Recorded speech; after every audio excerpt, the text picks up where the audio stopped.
possibilities of Elon Musk NeuraLink. Hey everyone, Business Society welcomes you back with yet another great video. Today's video will tell you about NeuraLink and its future. Keep watching the video so you won't miss out on the newest technology by Elon Musk. Before we begin, don't forget to smash the subscribe button and the notification bell icon to get the regular notifications on the new upload. Here we go. NeuraLink. NeuraLink is a device that will first be used to help paraplegics with simple tasks such as using an iPhone and making mouse clicks on a computer by making no physical movement. To be clear, human trials have not yet started. Elon Musk and his team are optimistic about beginning by the end of 2021, but they anchor that timeline with the fact that the FDA approval is not easy. So far, NeuraLink prototypes have been tested on rodents and apparently even a monkey, according to Musk. NeuraLink does involve surgically implanting some components onto the surface of your brain. But brain implants are not new. Research and developments have been going on, tested and used since the 1970s. It's just that previously, brain implants have not been considered enhancements. After all, our brains are still a big mystery, and we have only recently started decoding the genetic origins of our intelligence. Ideally, we would like to preserve the sanctity of this sacred chamber, and I'm sure Elon Musk, as well as his team, would like to as well. At this point though, it's not possible. They realized this by running a test using electrodes, which are devices that are used to detect electric fields in the brain. Electric fields occur when nerve fibers message one another. In other words, NeuraLink uses the electrodes to detect when nerves are sending messages to each other. One of the electrodes, we'll call it electrode 1, was placed right on the neuron. Because it's directly on the neuron, it would be able to detect any electrical field generated as a result of the neuron firing. They then placed another electrode, we'll call it electrode 2, farther away to see if it could still detect an electric field from the neuron firing. If it could, they moved it farther and farther until a point where electrode 2 could no longer detect the neuron's electric signal. At that point, electrode 1 would report that the neuron is firing, but electrode 2 wouldn't be able to confirm it. In other words, electrode 2 was too far from the neuron. That distance was 60 nanometers. Without getting any further into the weeds, the fact is that 60 nanometers means it would have to be inside, not outside the skull. At the very least, the electrodes would need to reside underneath the skull, and that's exactly what they're going to do.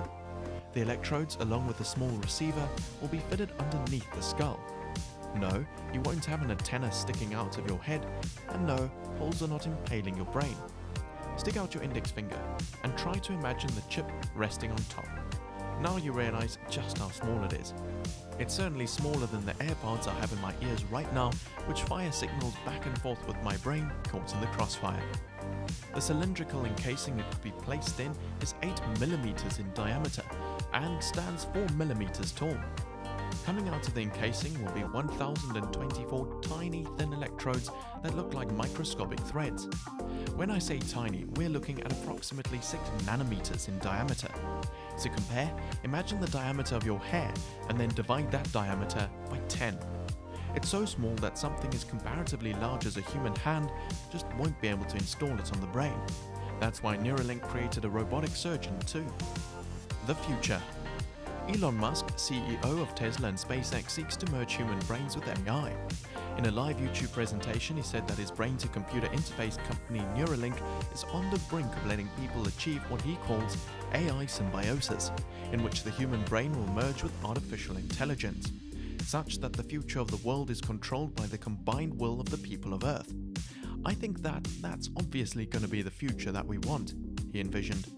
Musk sees the NeuraLink brain interface as a way toward such equity. Musk forecast that the NeuraLink brain technology could one day cure neurological conditions and allow people with paralysis to control a computer mouse. It could alleviate memory loss, moderate strokes, or mitigate addiction. The technology could monitor a user's health and warn them if they're having a heart attack, enable superhuman vision, or even give people telepathy.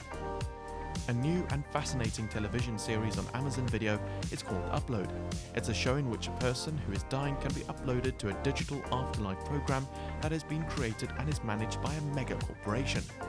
The NeuraLink conversations did contain a bit of that feel, especially when Musk envisioned people using NeuraLink to connect to their own digital AI incarnations.